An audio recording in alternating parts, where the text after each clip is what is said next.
everyone, and welcome to another episode of a book chat with. I'm very excited to be here today with Alexandra Chang, whose excellent debut novel, Days of Distraction, comes out on the 31st of March. Hello, how are you doing? Good. How are you? And thank you for having me. My pleasure. I'm doing fine. A bit scared about the coronavirus stuff, but I Yeah, mean, I know. at least a digital interview isn't helping spread the virus. Yeah, staying inside. Mhm. Staying inside for the time being. Exactly. So, I finished your novel last night and absolutely loved it. Could you perhaps explain what it's all about?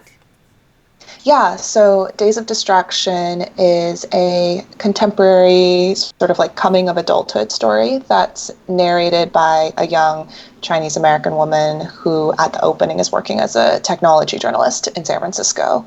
And it tracks about like a year and a half of her life as she sort of like deals with the struggles at work and then ultimately like moves across the country to follow her boyfriend to a small, quiet upstate New York town.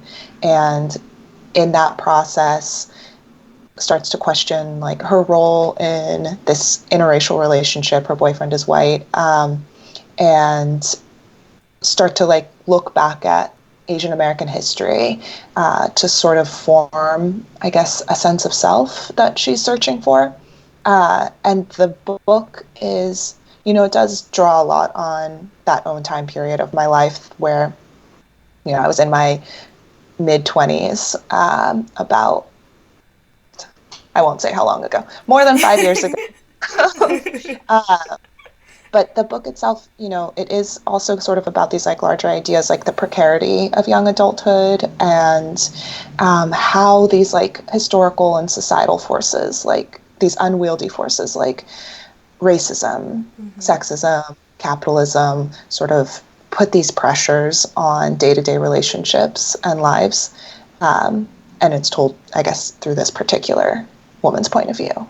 Like you said at the start of the book, the main character is working as a tech reporter, and what I personally found to be incredibly eerie was how it described like what it's like working at a tech company, because I've Yeah. done the same thing, and it was just identical to like my own experience, like the environment, the office politics, bouncing like from person to person, like, oh, go to that person for this thing, and like not being able to move upwards, and also like all like the racist slights and comments and the awkwardness that comes with that.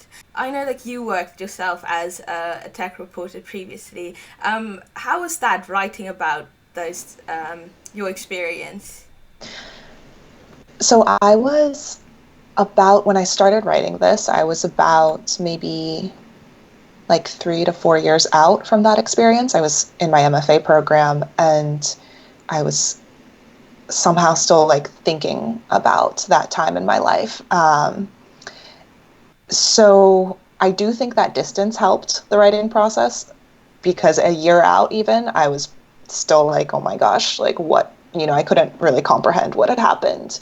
Mm-hmm. I used to joke with like friends who I used to work with, like, oh, we have sort of like, uh, it's almost like traumatic somehow. And it lasted for a year out of leaving that job. Mm-hmm. There were like plenty of great aspects about working there that were exciting and that being like one of my first jobs. And as I'm sure you know, like sometimes working in tech can be fun because things are constantly changing, Mm-hmm. and you're constantly learning in that environment. But yeah, like you said, there's, like with a lot of industries, there's a lot of office politics. It's a predominantly white industry, Yeah. very and predominantly male. Like very few women or people of color are, and especially back in like the time period that I was writing about in 2012, 2013, there are very few people who are not white men. Um, so that kind of experience of being a woman of color in that space, I don't think that I had fully at, 24, 23, like fully understood what that meant. Mm-hmm. Um, and it was only like a few years later where I could look back and sort of write about it and figure out like, you know, what kind of effect did that have on me? Mm-hmm. Why were people saying these things and behaving in these ways? Even if like while I was there, it was sort of like on a subconscious level. I think like in order to survive in those kind of workplaces, you kind of Yeah. are just like, it's okay. Like I'm gonna try to make it work. Like I'm gonna keep trying because there's, like I said, like that precarity of like if you don't have this job, then what are you going to do? So you try to like make it work, but that takes a toll Mm-hmm. um, on your psyche. And I guess that's what I was interested in capturing for Mm-hmm. the narrator of this book. Yeah, definitely. I can. Yeah, I had the same experience of like that. Like you just kind of like go into survival mode, and you're just Yeah, like, just get through this, just get through it, and like at the end, it's like hard like being able to process this. So would you say that even writing this book has helped you a lot in that aspect? yeah. I mean, I do think at least with writing the book, I started to understand. Even by the time I started writing, I think I better understood sort of these insidious ways that racism functions in racism or sexism functions in Mm-hmm. these like liberal spaces, I guess, these spaces where people think that they are good Mm-hmm. people, and yet still say and do things that hurt Mm-hmm. um, people of color and women. So yeah, I do think writing it helped me at least better understand like what I wanted to capture. Mm-hmm. I don't know. It's hard Yeah. because I still inhabit a lot of those very white spaces. And it's still kind of like a continuing experience and like learning. I don't know if it's a learning process so much as just like something that I still have to deal with. And it's not like limited to the tech industry. Mm-hmm. Yeah, it's kind of like a coping thing rather than like, yeah, Yeah. yeah, exactly Yeah. that. And then, of course, there are those moments where it's like you doubt yourself. Like, did that really happen? Is that really that big of a deal? Am I like the one over like overreacting in some way? Hmm. Yeah, you Yeah. then kind of like start gaslighting yourself. Yeah. Yeah. Yeah. Hmm. So the book explores a multitude of facets in terms of race and identity, which I'd love to discuss a bit more. Were there any specific experiences or themes surrounding race and identity that you felt really strongly about including?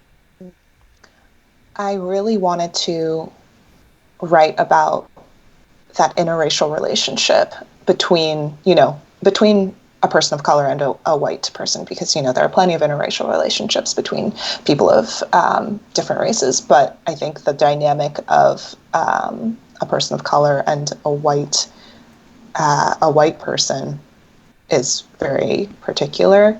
Mm-hmm. And that was something maybe that I hadn't seen quite as much in the fiction that I was reading. Um, so that was something that I really wanted to explore, especially, being in a relationship with a white man. Mm-hmm. I myself have had like those experiences with like being in an interracial relationship, so it was very interesting for me to kind of like in looking at the experiences of the main character. What I personally thought was also very interesting is the way you kind of like start seeing your own relationship in the eyes of other people. It's like, Mm-hmm. how are other people going to like? What are they gonna think if they see, I don't know, like a black person with a white person? Like, what do they think? Will be Mm-hmm. are the reasons behind that relationship? Yeah, yeah. I think that's something that the narrator struggles with a lot in this book, and that I wanted to capture sort of the struggle that she has between like wanting to find a, like a sense of self that's authentic to her and Mm-hmm. not and outside of maybe how other people perceive her, but she can't, she can't escape that feeling of like other people's perceptions of who she is, of, her relationship. And that's kind of just like part of what it is like to be in a society with other people. Mm-hmm. Those kinds of outside perspectives do affect our lives, and yeah. So yeah, she definitely does do that a lot in the book, where she's like the same thing like you're saying, like what do people think of us? Like how do people perceive this relationship? What do they think of me because I'm in this relationship? And this is there's like a wide range of outside perspectives. She's like worried about, Mm-hmm. you know, let's say like a racist white person. Like what do they think of her being in a relationship with a white man? Maybe they like don't approve of his being in a relationship with her. And then there's like the flip side where she's also concerned. She has these moments of concern about other Asian people, like judging her for dating outside of her race. There's this a subset of people who would be like very upset about, especially women of color dating outside of their race. Yeah, so I did like try to draw on a lot of historical narratives and like Mm-hmm. bring in other voices towards the middle of the book, when she's starting to really think critically um, about her relationship. And Mm-hmm. she also turns that criticism inward too. She does also ask herself, like, why am I in this relationship? What is it about me that I'm like drawn to this person? And what about my upbringing has led me to dating this man and this white man? And she almost goes down like an unhealthy rabbit hole in a way, but I do Mm-hmm. think that sort of inward looking, like asking these kinds of questions of like what historically has led, and in this book's particular case, what historically has led to white men marrying Asian women. Mm-hmm. And that has a history of like, colonialism, war.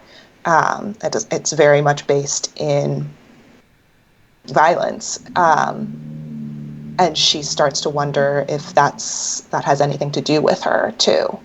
Mm-hmm. Um, so yeah, so you have the outside perspectives and also the inward looking that's like almost like highly self-critical. Yeah, Yeah. yeah, yeah, and you also like on top of that as well. You have also looking within the relationship, Mhm. the experiences, like the experiential difference between the Right. two characters. Could you perhaps talk a bit more about that? Yeah. So the two characters, like they're different almost on every level in terms of their identities. Like the narrator is a an Asian American woman. She comes from like, you know, a lower socioeconomic background. And then he is white male from like a higher class, socioeconomic status wise. And then because of like all of these, varying differences, they have very different perspectives of the world. And I wanted to depict where those experiences sort of like break down in terms of their relationship. Especially when she's saying something like, this thing upset me. I had this Mm-hmm. experience and I'm sharing with you that it wasn't positive. And he sort of doesn't understand. Um, and even if he is like well intentioned, he can't fully understand. And at times he does say things like, oh, well, it's not that big of a deal. Like, I don't get it. Like, Mm-hmm. why are you so upset? Um, and that that clearly affects their relationship, and that's sort of something that I did want to capture. Like it's not like super simple where you love somebody and everything works out and love conquers Mm-hmm. all. And love doesn't see color. That's like not true, at Mm-hmm. least in my opinion. Um, No, definitely. but then it's also not like the other extreme where it's like, oh, these people in this relationship, like, don't care about, like they're being traitors to their race and they're not thinking about race. I Mm-hmm. do think that, I wanted to show a relationship, an interracial relationship where they are trying to contend with race and other differences between the two of them, and they are having, pro- they have disagreements. They try to Mm-hmm. have discussions, not always productive ones. Um, but then there's this like, they do love each other, but that doesn't erase the fact that like there are going to be challenges and yeah, the challenges of being in an interracial relationship that they need to talk about and address. And Mm-hmm. the characters in this book are pretty young, um, and it's sort of like even though they've been together for a long time, it's their first serious relationship, and um, the first time that the narrator sort of like sacrifices something pretty big for her career, her Mm-hmm. place where she lived, just to like make this relationship work. Partly, you know, so that adds a lot of pressure on that relationship. Mm-hmm. Yeah, that's something I really liked about the book as well, because there's like a lot of the topics herein, like in general, those don't really get discussed thoroughly. There are not always a lot of nuances, and so it's nice to kind of like have this novel where you could really dive in and see all these different aspects. Like for instance, this book also touches on colorism and Mm-hmm. passing for white, and that is something I know is very prevalent within the black community, and Mm-hmm. also knew for a time that that was also the case within the Asian community. Mm-hmm. And I was just curious about like how is that how are these two things, colorism and passing, perceived within the Asian community? Hmm. Yeah, I'm not sure if like I can really speak to No, of like course not for the like larger, like how everything. everyone would see it, but I do think it's something that I've talked about with my friends, and my siblings, my family, and it's very real. Like lighter skinned Asians who are typically, East Asian from places like China, Korea, Japan, are somehow seen as, you know, are seen as some that the like I don't want to say better, but like, there's this hierarchy almost Yeah. just based off of skin color. So then, and South Asians and Southeast Asians are treated very differently within the Asian communities, within Asian American communities, and even within America and like the broader world in general. So yeah, and then I do also talk about in the book people who are from mixed race backgrounds who are more likely to pass as Mm-hmm. are white passing, especially in the Asian community. I do think that's something that maybe we don't talk about very often.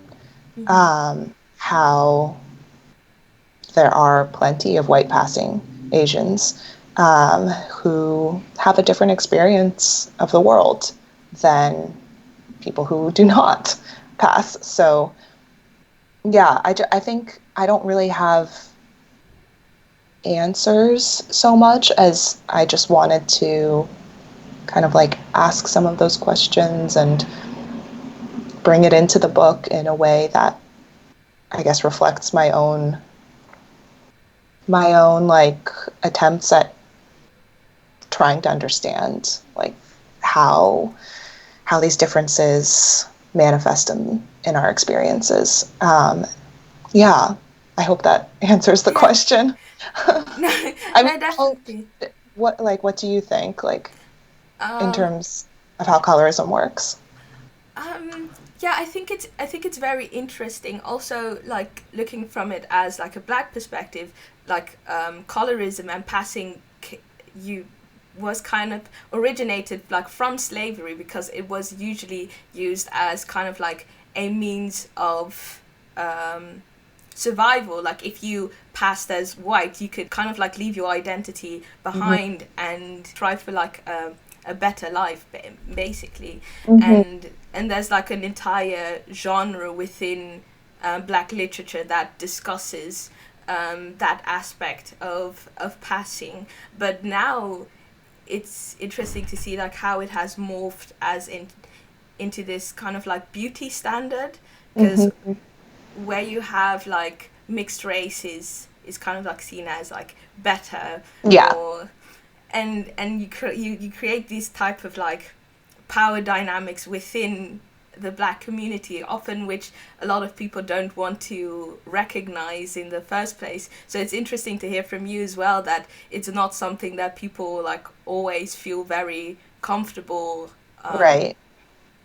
Yeah. I talking mean, I about. think what's interesting in like the in each community is that those power dynamics like are definitely still in play, and the people who have more power don't often want to acknowledge that they do have that power because they have a mindset too of like, oh, well, I also have experienced racism. I also have experienced these marginalization because of how I look.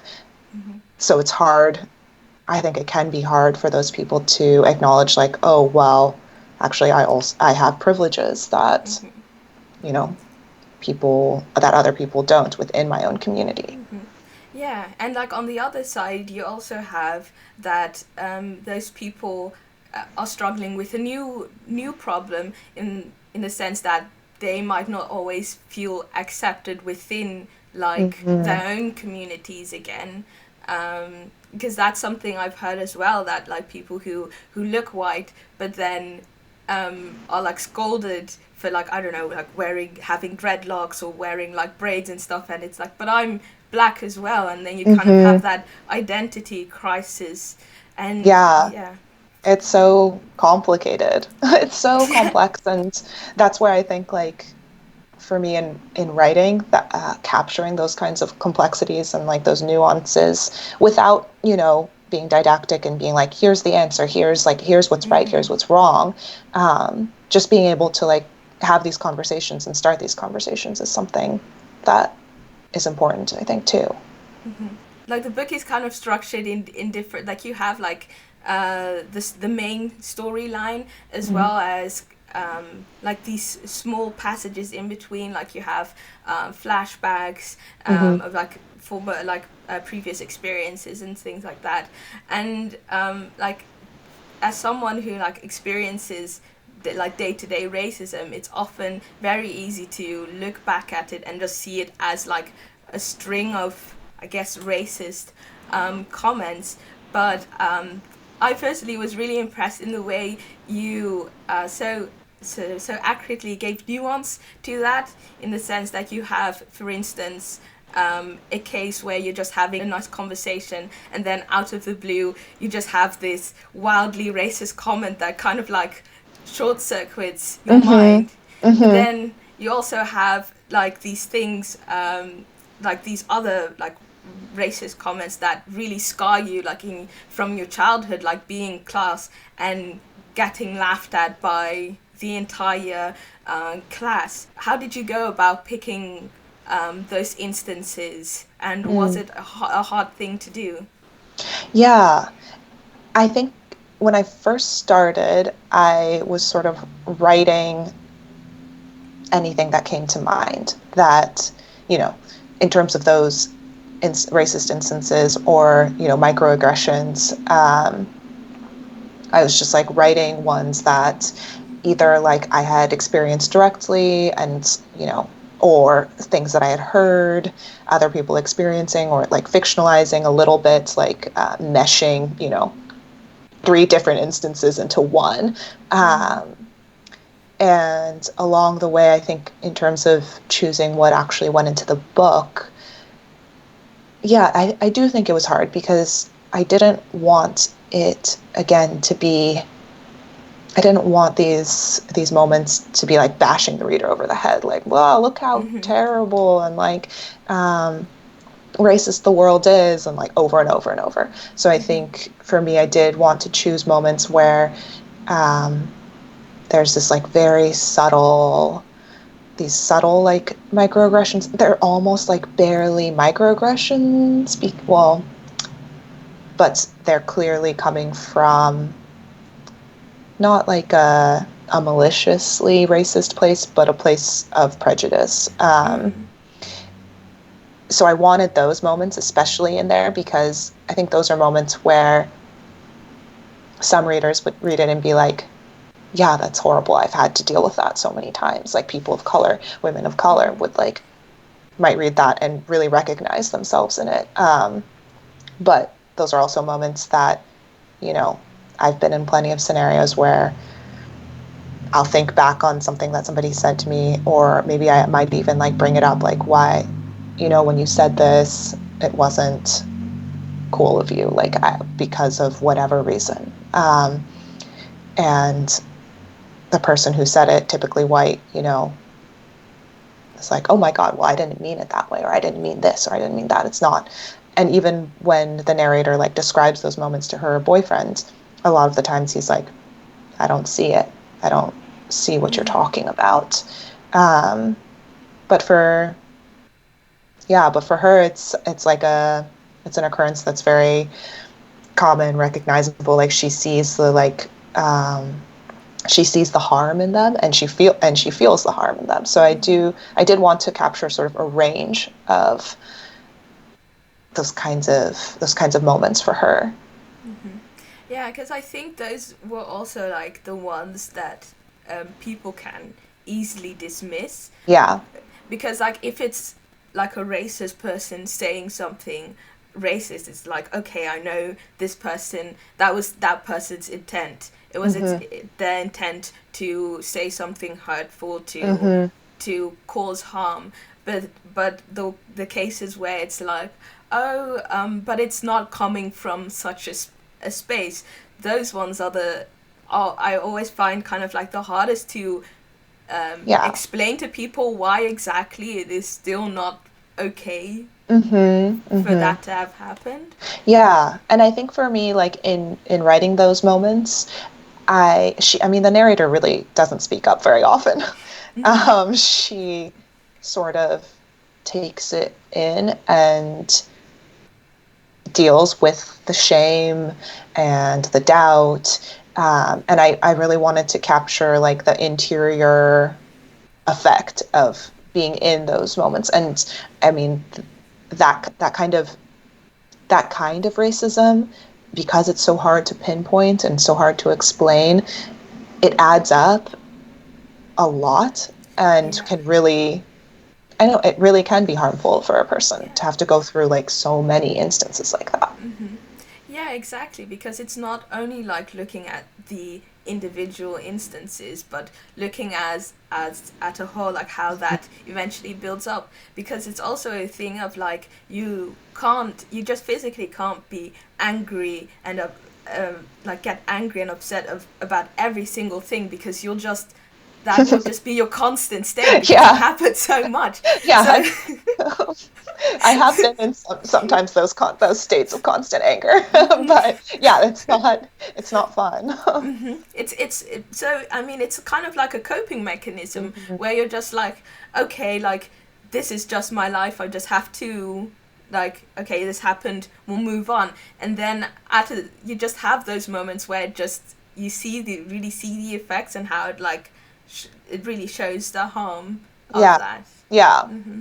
yeah. There's like a yeah, there's the harm to confidence, a harm to like understanding like whether or not your perception of reality is accurate. Like that's what I was mentioning earlier, where it's like, is it just me? Am I the one who's wrong here? So it can really affect like day to day life. Like, you know, the narrator does kind of hole up actually for a while, where she like has very little social interaction, Mm-hmm. partly because she doesn't like want to deal with the world around her as much anymore, and so she like deals and digs into um, a historical narrative. As a person of color, and as a woman of color specifically, you have this sort of invisibility and hyper visibility. And there's one passage where the main character talks about invisibility being advantageous and serving as a sort of protection, but also the side of that invisibility where it can be harmful Mhm. and you're being overlooked and ignored. Can you talk a bit about that dichotomy? Yeah. So I think for her, when she's thinking about invisibility, especially I think, being Asian American, there's there are a lot of like, historical and current stereotypes and treatments of Asian Americans as like quiet, model minority, like subservient. So there's this sense of like an invisibility where like Asian Americans are sort of like shunted off to the side a little, like so that she talks about how like she is overlooked in the workplace. She like yeah, she doesn't she at one point one of her bosses calls her, like says something about like her voice being very robotic, like oh, like whatever she writes can be replaced with like an algorithm one day, and that she Mm-hmm. needs to actually establish like a unique voice, as if like the voice that she has is not unique, or not something that like is valuable, at least to in that space. Mm-hmm. um, and then there's the hyper visibility of when, especially when she's going across the country, um, where she starts to feel very visible in a negative way, because she's Mm-hmm. not white and she's not like fitting into certain um, you know I think that going across the country and going into like different communities can be a lot harder for people of color, because there are places where she passes through that are much, much, much whiter than what she's used to. Mm-hmm. And she's like on high alert basically the whole time, because she's worried about what could happen. Mm-hmm. Um, and that's something, I mean, going back to the relationship, like that's something that her boyfriend doesn't experience at all. Mm-hmm. And he's like very relaxed, like on the cross country road trip, and he's like adventure, like fun, Yeah. whatever. And she's just like really stressed, like, and Mm-hmm. seeing like signals places. Like there's a moment where they pass this restaurant and she's like, I don't even know if I can go into that restaurant, or Mm-hmm. is it just me like being paranoid? But there are, she like basically is experiencing a high level of anxiety, because she feels like people can see that she's different, that she's a person of color in a white space, Mm-hmm. and not being able to predict, I guess, like how people will react and respond to her Mm-hmm. presence. And I think that's something Yeah. that is very, very common among people of color who like enter new spaces that they're not familiar with, and especially, you know, going into like, let's say, a restaurant or like a store or something, and seeing that it's like only white people. There's this moment of like fear and anxiety. Yeah, like what's Yeah. gonna, is this okay? Am I okay? Like, what's going to happen. Exactly. Hmm. Yeah, it kind of feels like a sixth sense that Hmm. you just have to like when you enter those spaces, you're always looking like the whole thing of like, okay, I'm just hoping there's at least like another one, like another person of color as well. Yeah, I know. I've that definitely like walked into a restaurant and be like, it's all white people. Oh wait, there's one person of color. Okay, I think it's yeah. okay. Yeah, Like, and you're just like, please make eye contact, like. but yeah, Mhm. it's just like and even if nothing happens, that doesn't invalidate those feelings and Mhm. that experience of anxiety and fear, because that comes from earlier experiences. And I think that's why it was important for me to pick from places, these moments in childhood where she's like still holding on to those moments, because though that is what leads to those feelings of anxiety later on in adulthood. Mhm. Yeah, and you don't just because nothing happens doesn't mean that Mhm. something didn't happen before that affects how you feel about inhabiting the world around you. Yeah.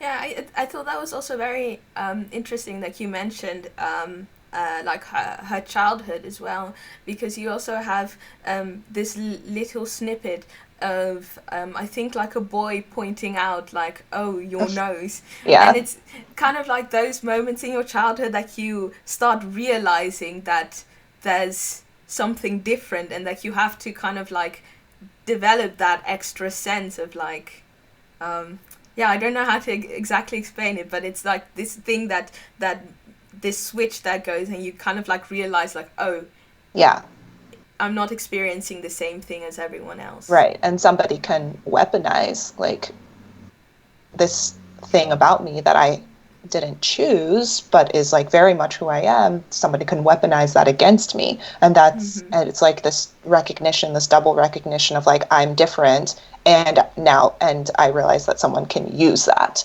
to hurt me. Mm-hmm. Yeah. Yeah, and like how can you best cope Hmm. with that? How can you build up your defenses to make sure that you can like protect yourself from those Yeah. I know. attacks? It's really sad actually when I think Mm-hmm. about like children having to deal with Mm-hmm. that. Yeah. It's very sad, but like I'll always try to be like positive that at least when you have stories that depict that those experiences that they can at least feel that they're not alone Mhm. Yeah. and that will help. So yeah, besides this story being centered around the main character, there's also a second story being told, namely that one of Yame Kin, if Hmm. I'm pronouncing that Yeah. correctly. Could you talk about her and why you specifically chose her story? I did a lot of research in writing this, especially that section, but I knew that I wanted to incorporate historical elements into the book. And I sort of, as I was like discovering these different historical figures, I was like giving that sense of discovery to the narrator, you know, in in my own research, just like handing that over to her also. And Yamekin was somebody who, the more research that I did, the more her story just seemed really interesting, both to me and it seemed like a really good fit for the narrator who is, who's really questioning like, what am I, not only like, why am I in this relationship, but what am I doing with my life? Mm-hmm. And Yame Kin is someone who, unfortunately, I didn't know who she was before I started doing this research, and I don't think she's a very well known figure. But in her lifetime, achieved a lot. She like was the first Chinese woman to be educated in an American medical school. Um, she like helped bring a lot of like Chinese women to America to study medicine, and then she went back to China and like started a hospital. She was the first Chinese woman um, to work for the USDA and like introduce tofu to the US. Mm-hmm. So we can thank her for that. Yeah. Um, but she's not super well known, and the narrator finds her to be like almost inspirational in a way. She's also, and another parallel between the narrator and her is that Yamekin was married to a white Portuguese man, and then ended up leaving her husband. And the narrator kind of gets like a little bit obsessed with wondering like, why did she leave her husband, and like and is it because she left her husband that she was able to achieve all of these amazing things, and who was her husband, and like what was he like? So it's almost like there's this in her mind, like an alternate path being shaped by Yamekin's story. She's like, this could be me too. Like I could have some other life like hers. Mm-hmm.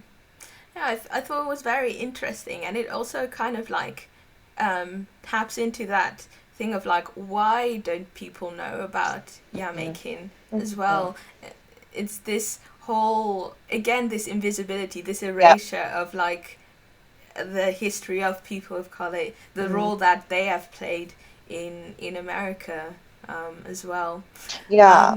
Mm-hmm. Yeah, and there are, I think, like everyone I mentioned, there's another writer named Party Lowe who an article he wrote is like excerpted in my book, and he's the first. I think he's considered the first Chinese American to write a novel in the United States, and again, I had not heard of him before I started reading and researching for this book. And that does speak to the kinds of stories that were taught in school. And again, like you're saying, like the invisibility of the contributions of people of color throughout history, throughout American history. I'll limit it to American history.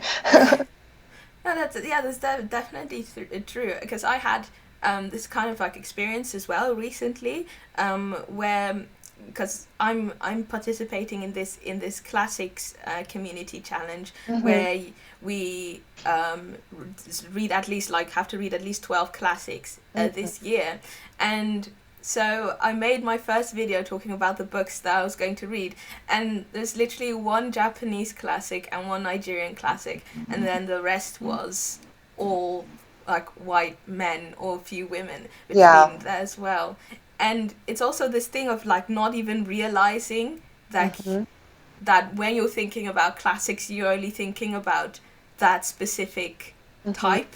Right. And it wasn't until someone told me like, hey, I actually was looking at the classics community and I'm so upset at like, well, there's only just white people. Like, why is that? Yeah, the way that like the canon is formed is through like these institutions that hold power, and typically those institutions, like academic institutions that might like determine these are the classics, they're predominantly white, so they're going to be drawn to those kinds of stories, and they're the ones who are going to like teach those books and like give like longevity to those kinds of stories, and that's how like sort of they become classics, they become part of the canon. So that's just it's unfortunate. It's kind of like how those institutions and systems of power work. Yeah, definitely. So now, going back to the novel, one thing that really kept me reading was the structure. We've talked a bit about like how you have these, how the book is filled with like different passages from like articles, writing, first accounts, etc., etc., even like the own characters' writing, and I can imagine it must have been like a huge undertaking researching all of that stuff. So how was it? How was that like? The research aspect, or like the structuring of the book? But both were very large undertakings. In terms of research, research for me, I don't go into it with an idea necessarily of what I want to find. I kind of go into it and like am ready to see what comes up and let that like determine what I'm going to look for next. So I had a very general idea of like, oh, Asian American history. I mean, that's huge. Um, so I ended up finding a really great book that is called like Chinese American Voices, and it just like collected like all these primary source documents written by Chinese Americans throughout history. And another reason why Yame Kin is in the book was because I got very lucky and found this huge biography, sort of biography, but it's like, again, a collection of like every single primary source document that like mentions her name. So they just like Oh wow. stuck like tons of news articles, and it wasn't even necessary. It didn't even necessarily have to do with her all the time. Like there are a lot of documents in there that have to do with her husband and have to do with her son or people who are like vaguely connected to her. And that was made by Soy Info Center. So I just like put that in the book. Like Soy Info Center made this biography, and now the narrator's like going through it. In terms of like structuring that section where there's a lot of historical documents coming in, I mean, structuring that section was really challenging because I had all these snippets, all of these excerpts, plus, the fragmented form of just like the narrator writing like her day-to-day life, and trying to find like the ordering and the movement from piece to piece. I mean, that was just a very lengthy revision process. I would just like move one thing like somewhere else, and I'd be like, oh no, everything's wrong. Like, I have to like restructure everything now just because I'm this one piece. So that was a challenge with the fragmented form, like especially in that section, but also throughout the book.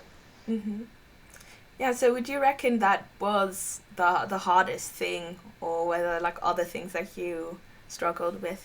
I think I'd say the hardest was revision, and like trying to find the best ordering. Whether or not I did, I'm not sure, but like trying to find an ordering at least that I felt like happy with. And sometimes that meant like printing things off and like cutting these little sections out and like moving them around just to see like how it changed the narrative. If I, moved this section about Yame Kin like over earlier.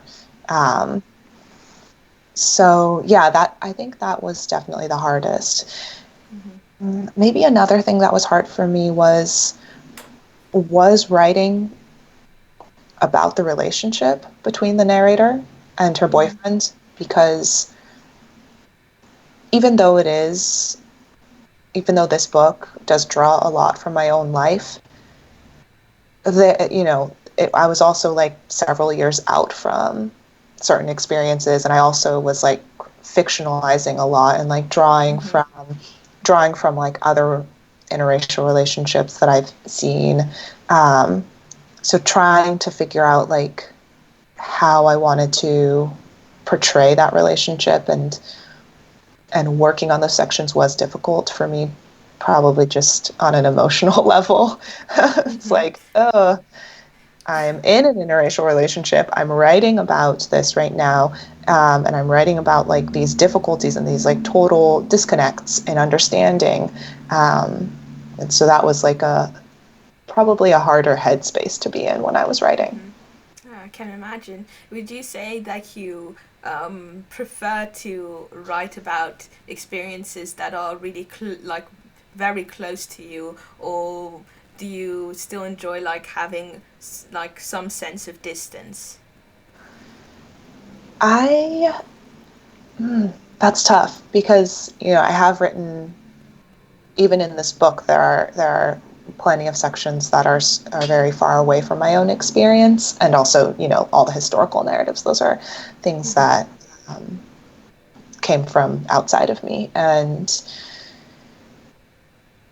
And then I have worked on a lot of stories that are like really, in terms of like biographical detail and character detail, they're not me. They're like not even remotely me. Um, Mm-hmm. but I do think that for writing like autobiographical things, I do find that I enjoy it because I feel like I can get at some level of truth maybe that like I don't always succeed at like doing with characters that are like super different from me, but I don't know. I'm not sure. It's hard to say. Mm-hmm. Yeah, I think like writing from a place of lived experience, at least for me, is something that I enjoy, even if it's difficult. Mm-hmm. And I do think that, at least in fiction, like the way that it's stylized, the way that like, you know, it's revised over and over, it becomes something that's so separate from me too. Mm-hmm. Yeah, so talking about that editing process, was that one that took like really long in the sense of like editing with your editor? Um, Oh, yeah, did you have to cut a lot of things out or like add a lot of things or change? mm. I had to add a lot. um, I mean, it didn't take that long. I think it was maybe about 2 months total with my editor, maybe a little bit more than 2 months. But she was really helpful in pointing out, like, we don't understand like certain aspects of this character's background. Like, I think in the draft, that initial draft, there wasn't that much about the family um, early on in the Mm-hmm. first section. I think I was like being a little bit avoidant in writing about the family. Mm-hmm. So I did have to add a lot there.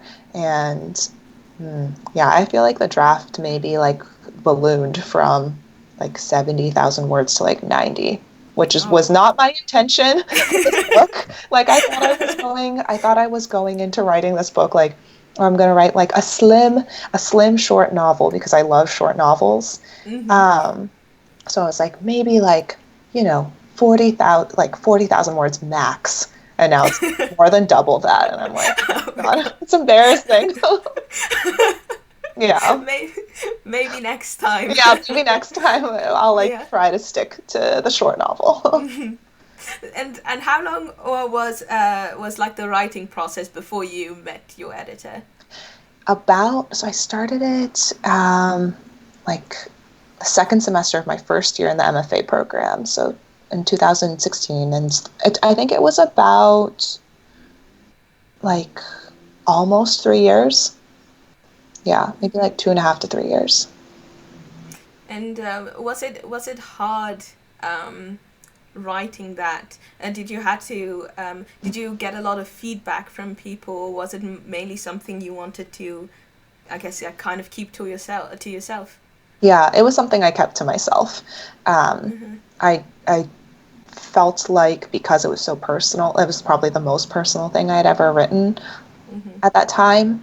Um, I was very hesitant to bring it into workshop or share it with people when it was still like so in the early stages of its book life.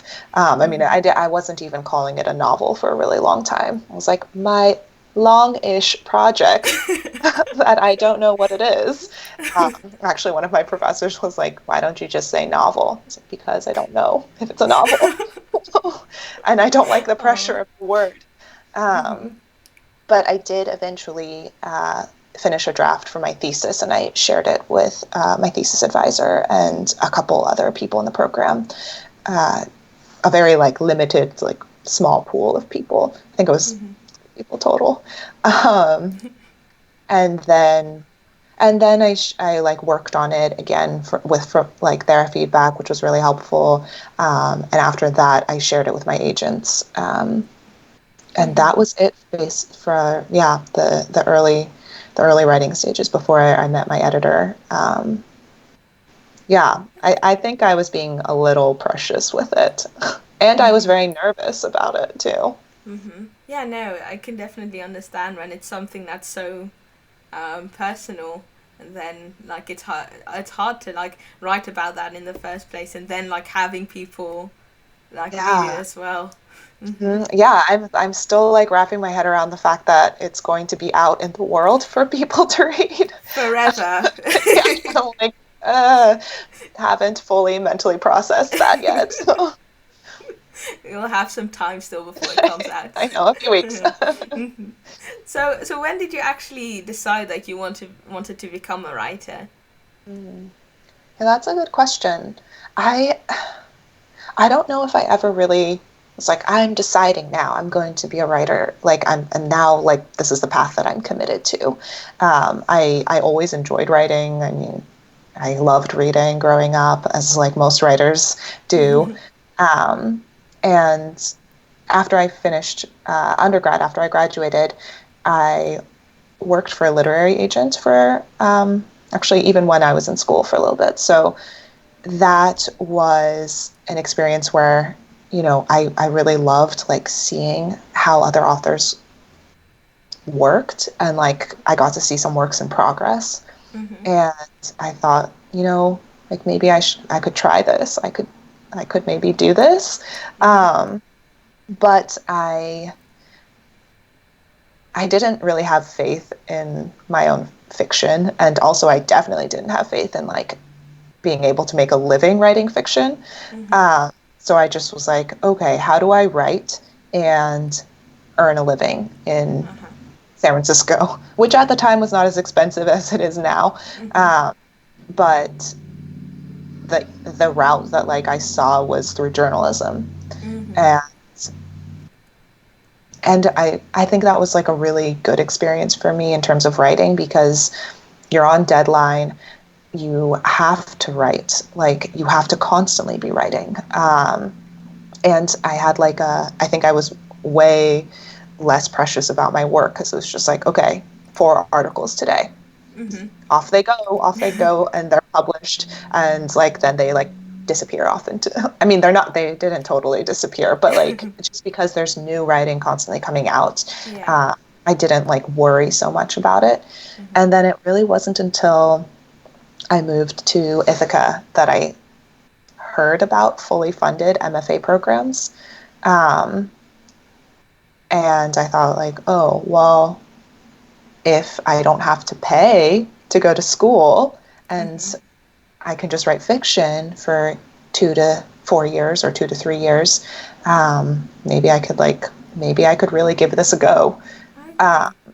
yeah. So I do think it was circumstantial. Like, if I had stayed in San Francisco, I don't think I would have. It would have taken me a very long time, probably, to realize that that was like an option. Uh, but yeah, moving to the middle of nowhere. Not that this is the middle of nowhere, but like moving to this and having a big life shift was helpful in making me realize, like maybe fiction really is an option. Maybe I can write fiction. Um, yeah. Okay. So it's more kind of like circumstantial that eventually it was kind of like, um, I would say like a low stakes thing to like try out. Yeah, yeah. I think, I mean, it felt high stakes to me at the time. I Yeah. was like, if I don't get into this MFA program, I don't know what I'm going to do with my life here. I was working at a job at Cornell that was actually a really great job. Oh Um, wow. but I think I like put so much into this idea of like, I have to write fiction now. I have to try this. Whereas before, I just I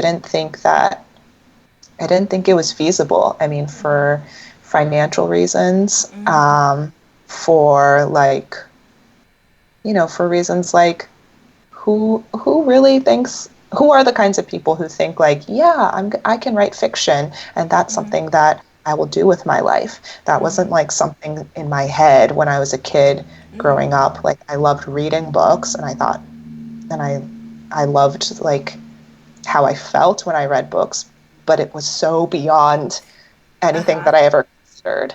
Um, So yeah, I do think coming here, it became a more reasonable thing to do. Yeah, I think that's also kind of like a bit subliminal as well. Like when I like as a kid, like not seeing yourself in books or Yeah. like writers that look like you. Because Hmm. I had like the same idea as a kid. I used to love like reading books, but it was always like, okay, I couldn't possibly write anything because like there's no stories about like my experience. So it's been Yeah. really great seeing like within young adults, especially seeing like this burst of like Asian or like Native American or like African inspired stories and these Mm. authors coming up. Yeah, so Yeah. it's. Yeah. I definitely agree. Like Mm-hmm. having those stories and having, kids be able to even like look at a jacket copy or like, you see the author photo. It's like, oh, Yeah.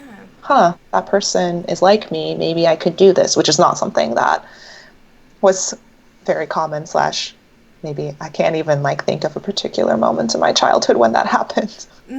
Yeah, same here.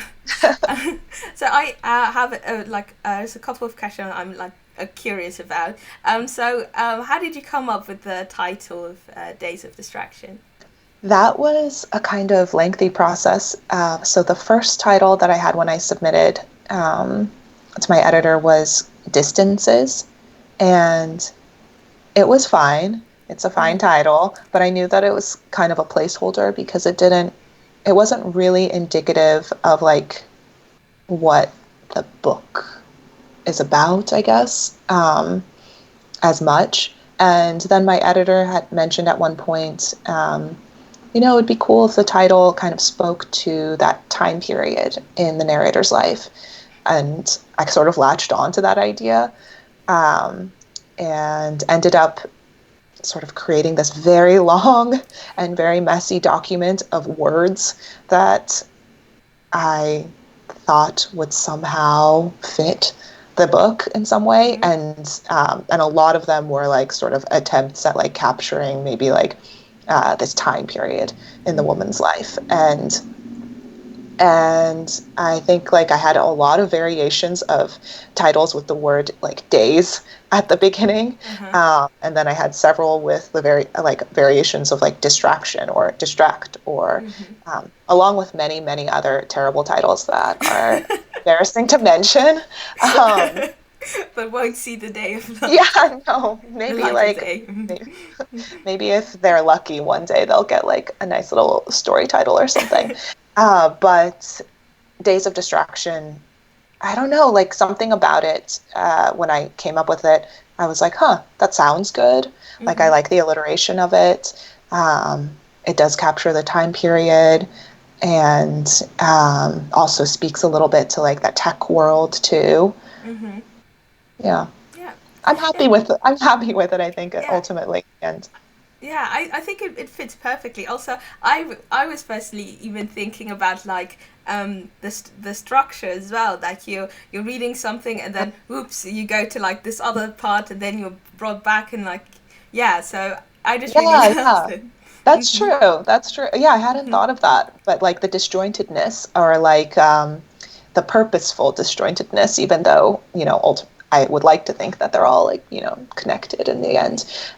But yeah, the jumping around of the fragments and it's like the white space, that distraction element is there. Yeah. Yeah, I will remember that for future interviews.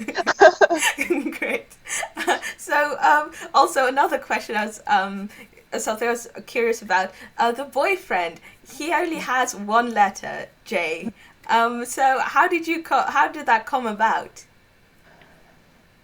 I don't know. I think when I very first started it, I may have named him something totally different, but then it felt like kind of fake, um, to give him a name that is so different from my husband's name. So I think in the end I was just like an initial. Plenty of writers use initials, and there's also like an intimacy with an initial too. Um, so yeah, I don't really have a clear explanation for it. It stuck, and I liked it better than calling him like Bradley or Jonathan, something like, Jake or you know, something yeah. like that. Oh, Jonathan History. Yeah, that's funny. Oops. But like something totally random. I just like when I was writing it, it didn't feel right.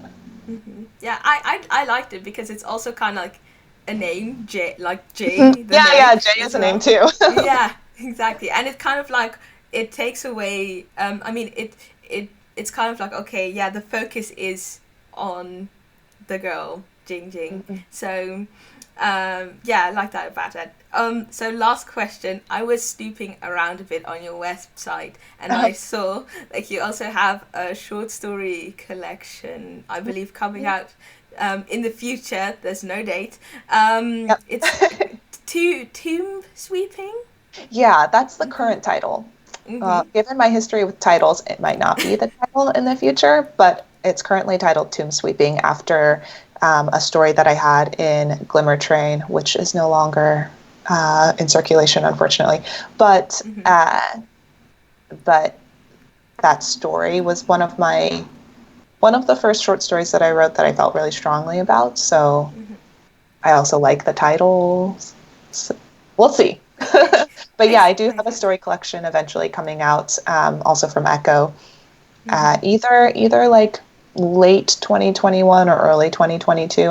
I'm still revising stories and hopefully Yeah. like finishing up some new ones. And that those stories range from hmm, maybe being like 5+ years old to like ones that I'm currently working on. Okay, that's very exciting. So, yeah, we've come to the quick fire questions. Okay, I'm Okay, like yeah. want to prepare myself. Yes. What's your favorite childhood book? Where the Red Fern Grows. I've heard another author, say that as well, but I haven't heard of the book. Well, there are two. I don't want to spoil it, but there are dogs in it, and it's super sad. Okay. And what is your favorite reading spot? My couch. And who is your favorite writer? Oh, that's hard. Like favorite writer ever. Can I just give like a list of names? Yes, of course. Uh, I really love Ian Lee. Uh, I love Lydia Davis, Lucia Berlin, George Saunders. Um, I love like Annalise Chen. But she only has one book currently. But it's great. It's called So Many Olympic Exertions. Um, I think that came out like quite recently, or not, like a uh, year or it came two. out, I think, in 2018, but then she won the National Book Award 535 last year. Oh wow, Yeah. that's very cool. So, I'm forgetting so many other writers who I love so much, but take that that's as an initial list. it's an impressive list. So, what is the genre of books you like reading the most?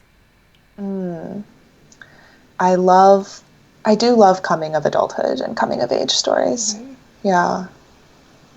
And besides And I any, love office novels. So I'm sorry. like, I love office novels too. So I guess like in my own writing, I like try to like mash those two also. Hmm. What's your favorite office novel? I really like Personal Days by Ed Park. Okay, I haven't heard of that one. Yeah, I think it was published in 2007 or 2008, I want to say. Well, what's it about? It's about these people who work in this like it's also fragmented, but yeah, it's just like kind of about like office drama and like these people who work together in this. I can't even remember what the office does. I think it's like some really like mysterious, like random officey type thing, Okay, and sort of like their relationships and office interesting. life. Yeah. So besides like book related stuff, what do you enjoy as a pastime? Watching TV. Any favorite series? I've been watching a lot of the Great British Bake Off recently. Ooh, Oh gosh, I love it. so much. I have been actually like binging on a lot of reality TV shows, not always ones that are as maybe like healthy as the Great British Bake Off. Yeah, I watched like Love Is Blind and The Circle from Netflix. Um, I so heard like Love Is wasn't like Love Is Blind playing. I think like a couple of days ago because I saw all these tweets coming. yeah, yeah, it's been a hot topic on Twitter. But yeah, it was one of those shows that was like, ugh, this is weird. This is not good. But then got immediately addicted, and I'm like, for some reason, very invested in the relationships on that show. But I finished that recently. Besides TV, I like taking my dogs for walks, Ooh. um, and hanging out with my cat. I just learned how to knit, so I try. saw that. You made like Yeah, a very impressive a scarf, like, yeah, and you recreated yes, the cover. I'll put like replica. a picture somewhere on the screen so that people can see it. Awesome.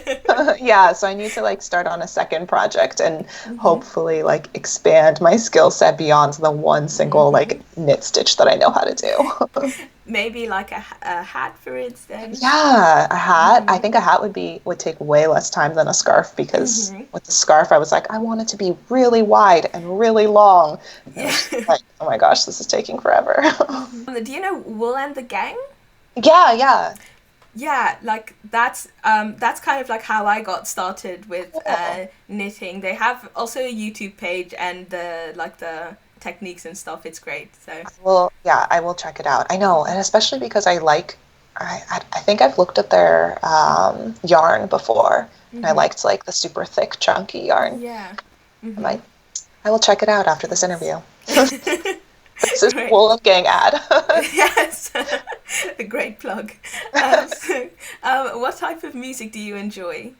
Mm, For writing, I like listening to jazz. I'll just like put on like a jazz station on Spotify, um, just because I like writing to instrumental stuff. So like either classical or jazz, but jazz I found has been helpful for revising. I don't know why. Oh, Um, interesting. and then in terms of like my own pleasure listening, I don't know. I feel bad because I just listen to these stations on Spotify, like whatever's like new pop, indie pop. Um, so I don't have like a strong taste in music. Uh huh. Yeah. So no favorite artist or like one you Um, were obsessed with previously. I mean, I feel like the last time I was like super obsessed with musicians was or bands was in college, and I just like listened to like Of Montreal and like Pavement and like Built to Spill over and over and over again. Yeah. And sometimes I still do that, but it makes me feel like I'm in college again. Yeah. It brings back all those memories. Yeah. Mm-hmm. So, what's the best writing advice you were ever given? Hmm. Make sure to develop a personal and profound relationship to your writing. So that was something that my professor Dana Spiata told us at the beginning of our second year workshop. And she was talking about how, all these outside affirmations like publication, even like, your professors or your peers liking your work or speaking positively about it, or awards, whatever, all the positive reviews, those things, they come and go. And ultimately, like what is most important is your own personal, profound satisfaction from like working on your own writing. So that's something that I feel like especially now, I'm trying to like remind myself of. Yeah, I think that's very good advice because like, Yeah, it's hmm good. I mean, Yes. hmm yeah, I mean like basing like because it's easy to like base your worth off of like external factors, and it's just so much better just like keeping it to yourself in that sense, sort of. Yeah. I mean, if you don't, I mean, writing, of course, is really difficult, but if you don't get some sort of something out of it, out of your own writing, like in your Exactly. own process, then it's kind of like, well, what's the point? Mm-hmm. Exactly. So, what's the best book you read last year, and which book are you looking forward to this year? The best book I read last year. I'll answer the second question first because I have a few. Um, Okay. but I'm really looking forward to Megan Giddings' Lakewood. I feel like you've read it, Ah, right? yeah, I Yeah. read it. I spoke to her. She's, I think, actually the one who said that, like the book with the red dog was her favorite. I think. Oh, wait, did she also say Where the Red Fern Grows? Yeah, I think she did. Yeah. That's funny. Um, I mean, I've read it, so I'm saying I'm looking forward to it, but it's not out yet. Mm-hmm. And then C. Pam Jang's How Much of These Hills is Gold. This is And the one oh I'm yeah, gonna start today, actually. nice. You're in for a treat. It's really wonderful. So Uh, excited. and also Maxine Mei-Feng Chung's The Eighth Girl. And there's just like, I mean, there's so many books coming out in the next Yeah. several months. Oh my gosh, Raven, Leilani's Luster. Do you have a Yeah. copy of that? I'm working on it. I'm looking So forward. good. There's just like tons of books that are coming out that are so good. Mm-hmm. But I'm still trying to think of like the best book I read last year, and I don't think I haven't. I read Mung Jin's book Little Gods, and that came out in January, but Mm-hmm. I read it in December or November, I think. Mm-hmm. So that was one of the best books I read last year. Hey, I that one's on my list for next month. It's the one about it's the one with the pink cover, Yeah, yeah, right? Yeah, it's like reddish pinkish and then with like lots of like gold dots all over. It's that's a really yeah. pretty cover. Mm-hmm. Yeah, looking forward to it. And yes, so okay, this is a hard question, but like your all-time favorite book. Hmm. I feel like I can't answer that. I don't know if I even have an all-time favorite book. Mm-hmm. No, I don't. I'm sorry. It's okay. That's I can't okay. answer It's that a one. hard question. It's Yeah, a hard I'll think question. on it. I should Yeah. probably think on it, but yeah, that is a hard one. So now those were all of the quickfire questions. Also, in a couple of days, hopefully you'll be able to go on tour and talk about your book. So what are you most looking forward to discussing? I'm most looking forward to talking about with readers. I mean, I'm just like so interested to hear what other people got out of the book or found Mm-hmm. interesting in the book. So like I love talking to you because Mm-hmm. it's like sort of the beginning of engaging with like other people about my book. So Mm-hmm. I'm kind of like wanting to go into it with an open mind and like whatever people find the most interesting. I'm excited to hear what that will be and talk about that. But of course, like I love talking about having worked in tech. I do think that like talking about race, interracial relationships, racism, that will be. I don't know. I can't say that I'm excited about it Mm-hmm. going into these Mm-hmm. like book events because I'm not entirely sure where that will lead. But Mm-hmm. I do think that it's something that I want to do, and I think that it will be. Um, I hope that it will be productive. We'll see. Mm-hmm. Yeah, I hope so as well. So, yeah, those were all of my questions. Thank you so much for coming on. It was lovely talking to you. Thank you so much. It was really, really great. Oh, my pleasure. So, yeah, that was the end of a book chat with Alexandra Chang. Thank you very much for watching. And yeah, I'll see you in the next video.